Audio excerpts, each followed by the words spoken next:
Gratísimo de saludar a todos los que están presentes aquí. Congratulaciones a quienes, los expositores que nos han antecedido.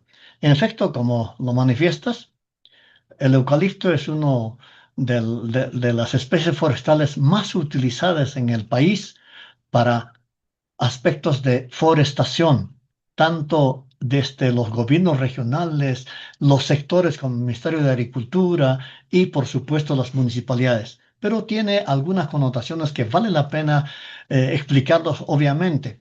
Y esto es un tema sumamente importante. Como decíamos, la especie del género Eucalyptus, hay varias especies, han sido observadas como especies alelopáticas, señalando que producen y liberan sustancias que inhiben el crecimiento de otras plantas en condiciones, por supuesto, de cultivo o inclusive, por supuesto, en especies silvestres. Y obviamente hay diversas opiniones, diversos estudios, diversas conclusiones de esos estudios, etcétera. Por ejemplo, es el caso de Lima, señala, por supuesto, que la alelopatía del eucalipto ha sido declarada de escasa importancia juntamente a otros investigadores como Sanguingue y Swift. De otro lado, Vará, Suresh y Rey señalan lo siguiente: el efecto nocivo es atribuido a competencia directa por luz, agua y nutrientes. Quizás vale la pena explicar bastante rápidamente este tema que plantea Vará y compañía. Es decir, dice, la competencia no es por la alelopatía, la falta de desarrollo y crecimiento en digamos, en las plantaciones, en la parte baja de las plantaciones, que comúnmente lo llamamos como sotobosque, es más bien no porque o existen sustancias químicas que inhiben el crecimiento de otras plantas, sino porque el eucalipto crece más rápido y lógicamente compiten por la luz, por los nutrientes y por el agua durante el crecimiento y desarrollo de esta especie exótica. En cambio, Catalán y compañía, el 2013 señala lo siguiente: sostienen que el eucalipto contribuye al deterioro de los suelos y fuentes de agua donde son cultivados. Señalan que son perjudiciales para los ecosistemas desde un punto de vista ecológico y no controlan la erosión, más bien secan al suelo. Es decir, hay, como ustedes están viendo, conclusiones de diversos investigadores y que se contraponen, obviamente. Creo que es importante señalar aquí, por supuesto, considerando estas aseveraciones, estos estudios, estas conclusiones de diversos investigadores, se evalúa la alelopatía mediante bioensayos con extracto de hojas de eucalipto provenientes de plantaciones en 4 provincias del Cusco. Cusco es una zona interesante en el Perú. Hace aproximadamente 60 años se ha introducido eucalipto, un poco más. Cajamarca en el norte, Junín en el centro y Cusco en el sur. Por lo tanto, aquí en el Cusco tenemos extensiones importantes que son manejados obviamente por CERFOR y por otras instituciones. Consecuentemente, es necesario verificar a través de bioensayos como los que hemos trabajado aquí en Cusco para señalar si efectivamente es alelopático o no esta especie exótica que se ha introducido al país. Obviamente, de acuerdo a Raíz, la alelopatía se define como el efecto perjudicial que una planta, en este caso el eucalipto, ocasiona a otra a través de compuestos químicos que son liberados al medio, es decir, al suelo particularmente, y a partir de allí a otros escenarios. ¿Cuál ha sido el objetivo de nuestro trabajo? Evaluar si existen efectivamente efectos alelopáticos producidos por esta especie introducida, particularmente en el Eucalyptus globulus, en la germinación de 4 especies de cultivos practicados en los Andes, que son típicos, que los agricultores lo desarrollan todos los años, pero en condiciones de vivero. Para ello se utilizó el extracto acuoso de hojas, de ramas tiernas y frutos del eucalipto que constituyen plantaciones en la zona andina del Cusco. Entonces, ese ha sido el objetivo de nuestro trabajo y se ha desarrollado, por supuesto, en términos de bioensayo.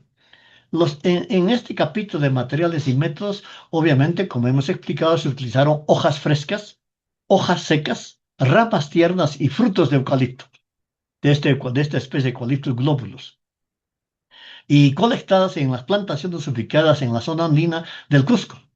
Para los ensayos de germinación y crecimiento, porque eso ha sido precisamente el bioensayo, germinación de la semilla y crecimiento de la plántula, se emplearon semillas de maíz blanco, que es una especie cultivada en nuestra región, haba grano seco, la cebada, que es una especie introducida, la quinoa y la kiwicha.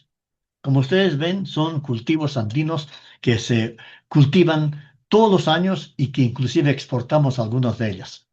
Los bioenseos de la edopatía se desarrollaron en un vivero forestal de la Dirección Regional Agraria en una provincia, que es en Calca.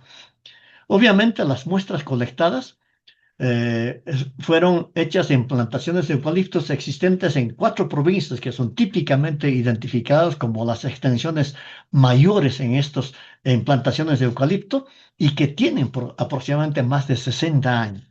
Cusco, Calca, Quispicanchi y Anta, debidamente georreferenciadas, obviamente. Aquí está el mapita que ubica, por supuesto, estas 4 provincias de donde se han obtenido las colecciones de frutos, de ramas tiernas, de hojas secas, etcétera, del eucalipto.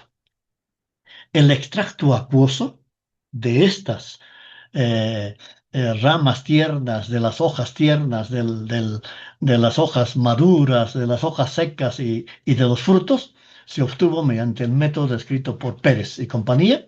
El material licuado fue sometido a destilación utilizando un instrumento en laboratorio llamado Clevenger y matraz redondo de 2000 mililitros de volumen o de capacidad. El extracto obtenido fue considerado la concentración básica, al 100%, y fue conservado hasta su uso en un congelador a menos 40 grados Celsius para que no haya ninguna alteración, obviamente. Y las concentraciones preparadas fueron las siguientes. Una concentración de 10 miligramos por litro, de 25, de 50, de 100, inclusive de 1000 miligramos por litro. Entonces, este extracto preparado en estas 4 concentraciones se han utilizado para el ensayo, obviamente en el vivero. Y para el ensayo testigo, porque hay que siempre trabajar con un testigo para ver cuál es la fluctuación y las estadísticas correspondientes, se utilizó agua destilada. El sustrato de germinación fue rico en humus de lombriz, hojarasca de maíz, cascarilla de kiwicha y arena en los porcentajes que señalamos aquí. Obviamente 41% de humus, 41% de hojarasca, cascarilla de kiwicha en un 12% y arena en un 6%, para todos. Las concentraciones incluyendo para el testigo. Con este sustrato se llenaron los tubetes que se está observando en la parte, en las figuras, en un número de 750 que es la población. Es decir, 125 tubetes para las 5 especies vegetales y 125 para la siembra de los testigos en el bioensayo que se ha desarrollado. Cada tubete tiene una capacidad de 180 gramos de sustrato del que hemos explicado hace un rato. Los tubetes facilitaron, por supuesto, tener la misma cantidad de sustrato, el mismo sustrato y observar de manera uniforme el crecimiento individual de cada plántula de las 4 especies que hemos ensayado.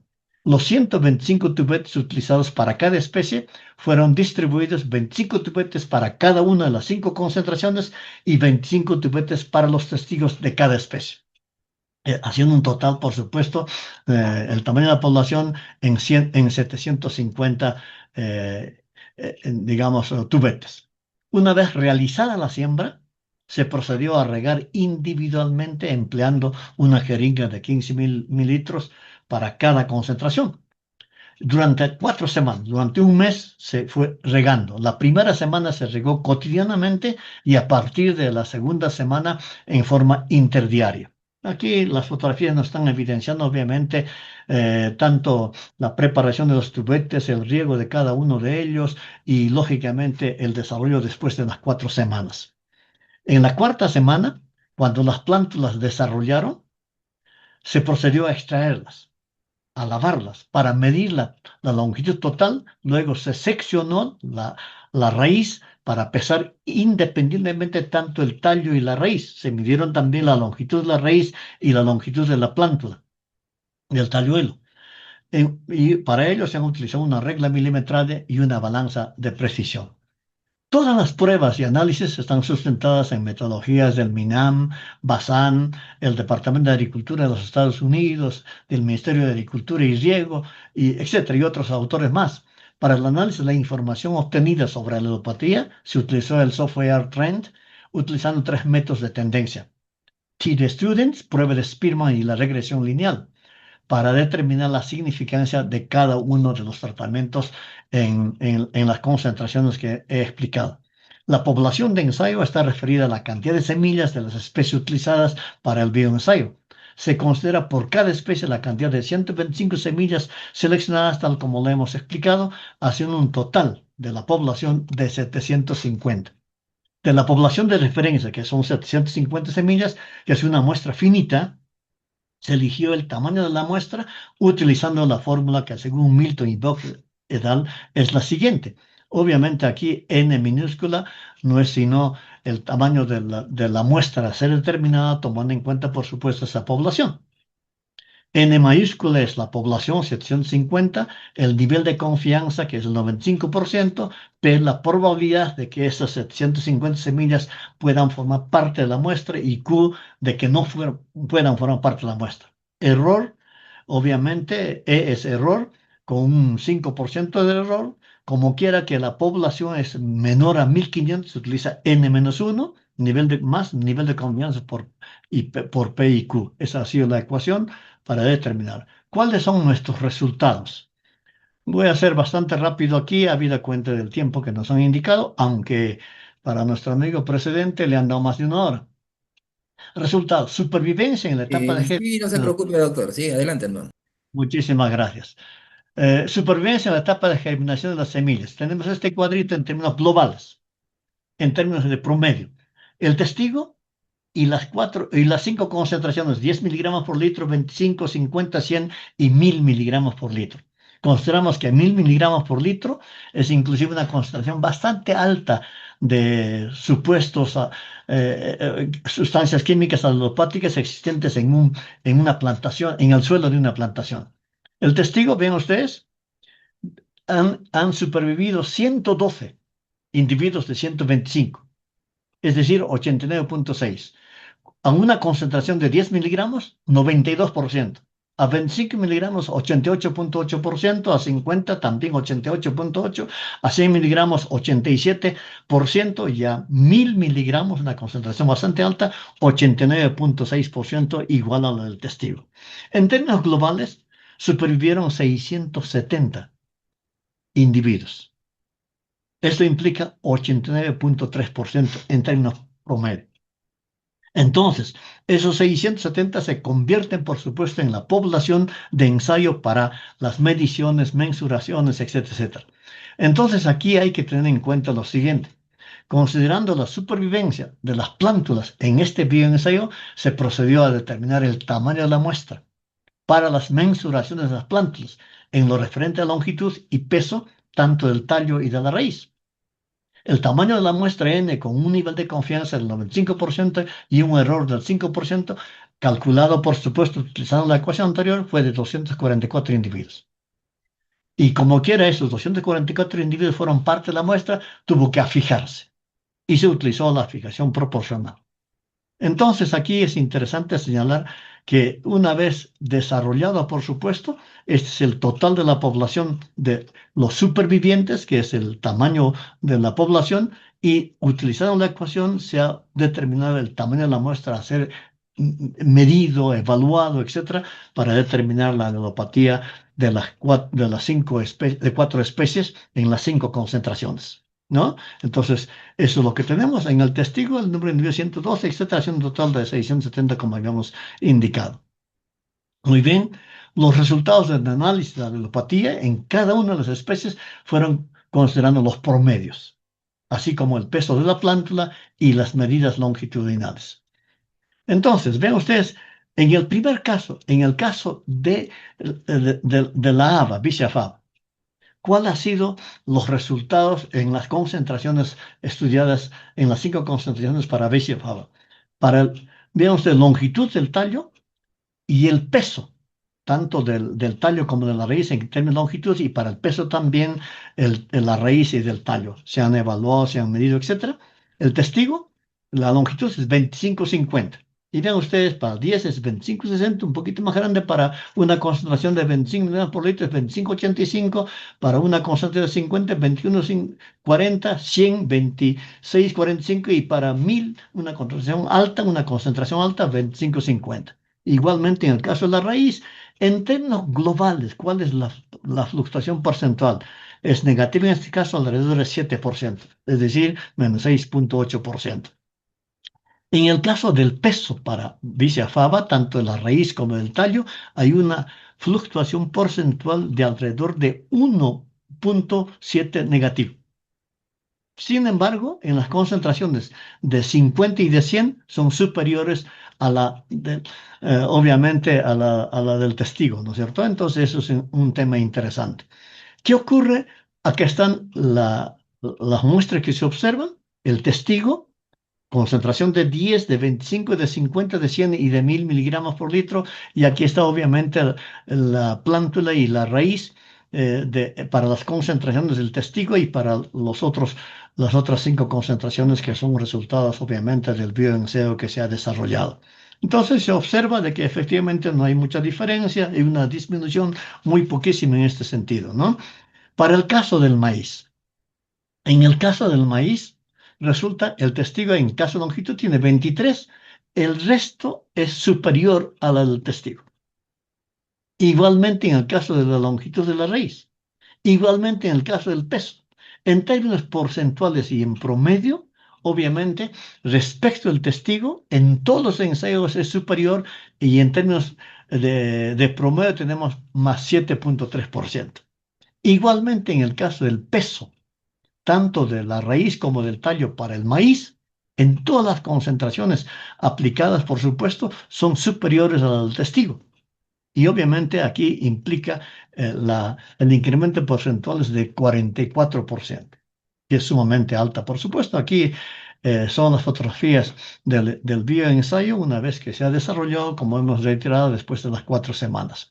En el caso de la cebada, en el caso de la cebada, tanto para la longitud del tallo de la raíz y el peso del tallo, de la raíz y del tallo, obviamente, aquí hay un porcentaje ligeramente menor, negativo, 1,84 de 2% redondeando. En cambio, en el peso, tanto de la raíz como del tallo, es ligeramente superior, en 1,5 redondeando.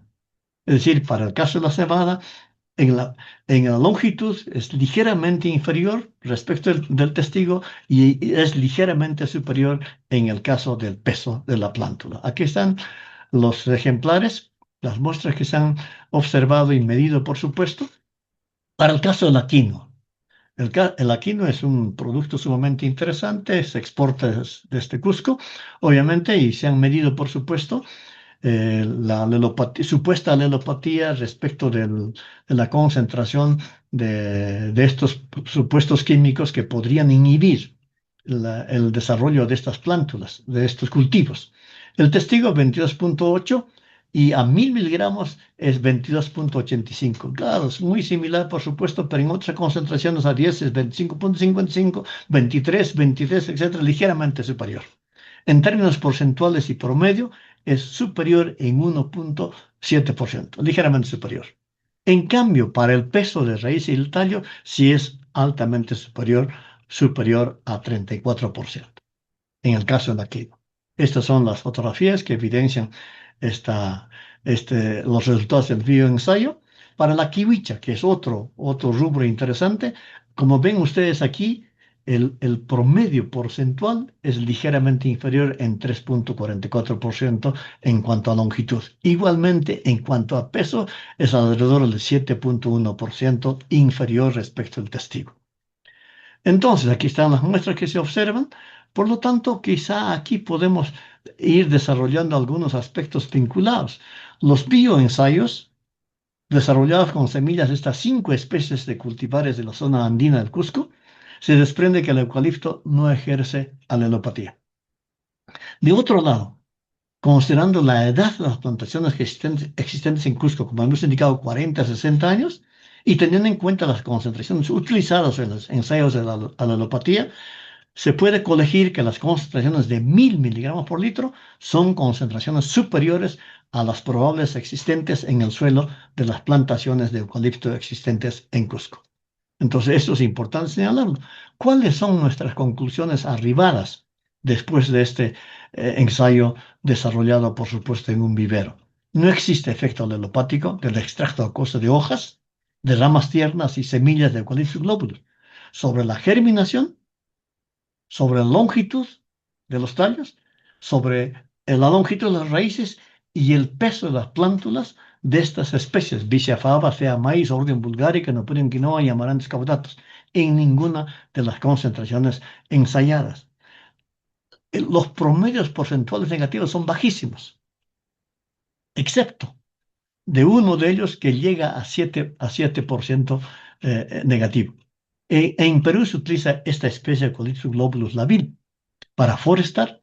Por ello es importante conocer el impacto ecológico que sus aleloquímicos tienen sobre el suelo, puesto que puede afectar la flora y la fauna nativas. Los bioensayos demuestran que no hay efecto negativo del eucalipto sobre la germinación de semillas y el desarrollo de plántulas a nivel de vivero. Por lo tanto, el extracto acuoso de Eucalyptus globulus no inhibe el desarrollo de las monocotiledoneas, porque se ha trabajado con maíz y cebada, tampoco de las dicotiledóneas haba, quinoa y kiwicha. Consecuentemente, los efectos alelopáticos que genera el eucalipto en cultivos de maíz, haba, quinoa, kiwicha son nulos en realidad. Esta podría ser nuestra conclusión y muy reconocido por vuestra atención y por la gentileza que han tenido para escucharnos. Gracias. Bastante interesante el estudio que se ha hecho, ¿no?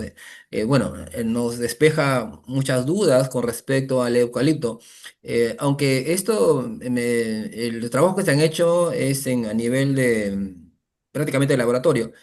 Sí. En cuanto a los trabajos de campo, se ha encontrado tal vez algunas dificultades de las otras especies que pueda hacer que no se hayan desarrollado, que no se desarrollen adecuadamente alrededor de las plantaciones o dentro de las plantaciones de eucalipto.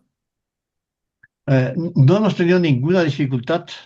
Claro, por supuesto que hemos ido con permiso para poder colectar las muestras porque muchas de estas plantaciones se encuentran en terrenos comunales.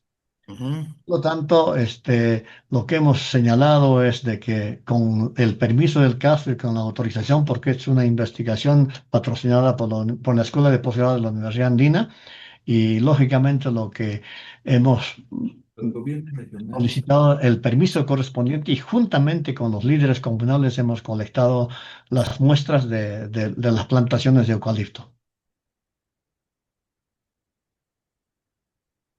No sé si hay alguna precisión más. En este caso, estos estudios son importantes definitivamente porque, como bien lo dijo al principio, pues el eucalipto hace muchos años atrás se utiliza como una planta, digamos, para la forestación y reforestación, porque son maderables. Si bien es cierto que no se utiliza en ebanistería, pero bueno, de todas maneras tiene un valor económico, la madera que tiene por el rápido crecimiento, ¿no? Entonces, la recomendación de su parte sería que se siga utilizando el eucalipto o que se intente en la medida de lo posible, digamos, forestar y reforestar con especies nativas Ujú. desde acá de Sudamérica, de los Andes o de Perú, eh, que también tienen un crecimiento bastante rápido, aunque sí sé que tienen puede ser que hay algunas dificultades, por ejemplo, con la obtención de semillas, como por ejemplo el aliso, si bien es cierto que el aliso es de distribución no solamente acá en Perú, no es cierto, otra distribución de otros lugares, pero en los años 80 si mal no recuerdo, estaba como candidato a ser pues una de las especies ser utilizadas en forestación y reforestación. El problema era la germinación de sus semillas, menos del 15%, ¿no? Entonces es muy bajo, ¿no? No, de punto de vista económico no era viable. Entonces, en todo caso, usted, especialista en el área, ¿qué Mario, recomendación daría a los gobiernos regionales en todo caso? Porque ellos son los primeros que están interesados, digamos, en mejorar los lugares de su región, pues de su hábitat, ¿no? Ujú. Yo le agradezco la pregunta y los comentarios. En efecto, vea usted, creo que es importante señalar lo siguiente. El eucalipto ha sido introducido, por supuesto, con una finalidad interesante. Inclusive FAO Holanda tenía un programa grande en el país. Por eso les decía Cajamarca en el norte, Junín en el centro y Cusco en el sur. Pero ¿qué ocurrió? Para alcanzar los objetivos y cumplir las metas de ese proyecto, utilizaron zonas inclusive agrícolas para reforestar, perdón, con forestar con eucalipto. Entonces, ahí ha sido el principal problema con esta especie. Y lógicamente, ¿por qué utilizar zonas que podrían producir bien, digamos, en agricultura?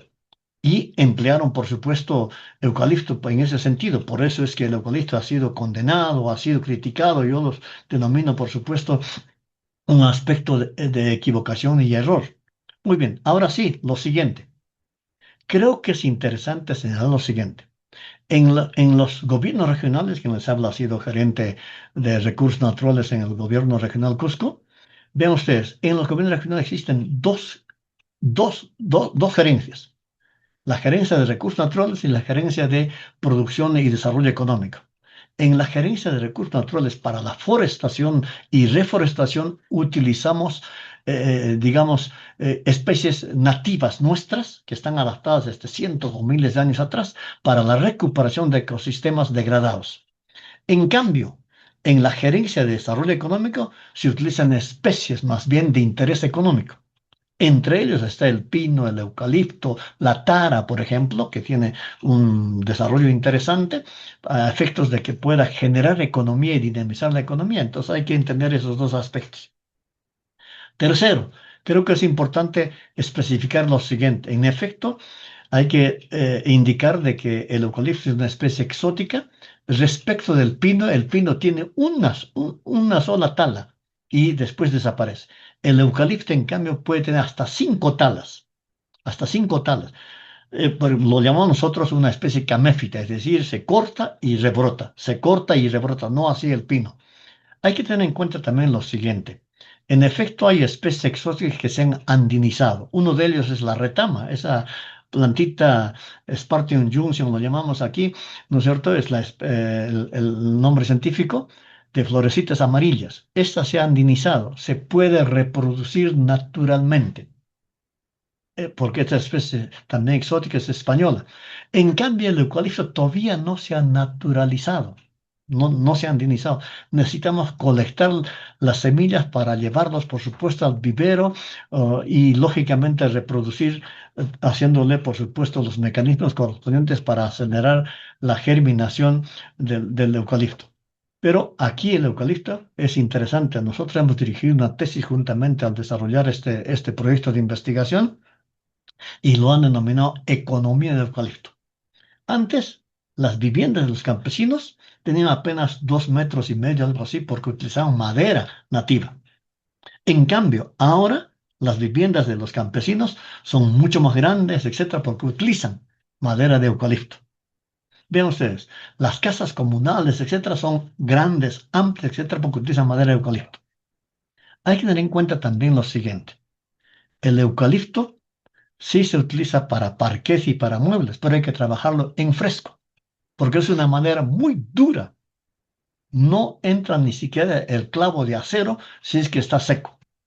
Entonces, eso es interesante e importante, por supuesto. Rollizos de eucalipto exporta al país, y rollizos de eucalipto también para la minería, ¿no? Puntales, etcétera, y otros usos ciertamente. Tiene una economía interesante. La economía campesina de esta tesis será importante también difundirlo a efecto de cómo ha dinamizado antes.